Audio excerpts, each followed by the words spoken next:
Já, við byrjuðum heima í eldhúsi, ákveðum að pröfa að fara í það að gefa út matarpoka. Þar sem við höfðum áhuga fyrir því að opna kaffihús í litlu bæjarfélagi eins og Grindavík.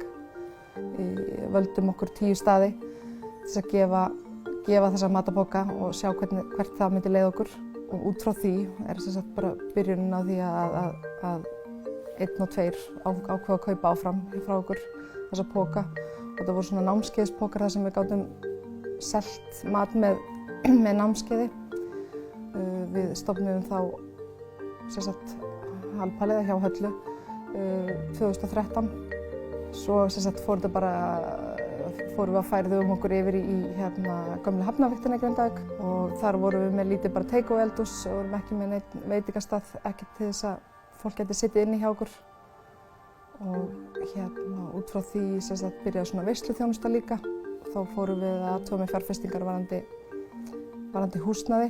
Þar fengum við gamlan banka til að breyta banka í veitingahús sem var mikil áskorun.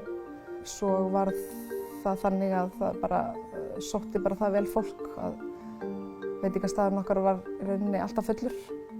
Og þá sáum við sem sagt auglýsingu varðandi flugstöðina. Þar af leiðandi þurftum við náttúrulega aukið fjármagn. Þá leituðum við til Íslandsbanka sem náttúrulega hafði trú á okkur og lánaði okkur allan þennan pening sem þurfti til þess að koma okkur af stað í flugstöðinni.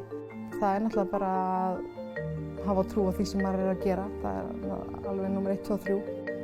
Það koma náttúrulega alltaf einhverjar áskorunir varðandi það að það sé hægt að gera betur þarna og þarna en maður verður alltaf að fylgja sínu.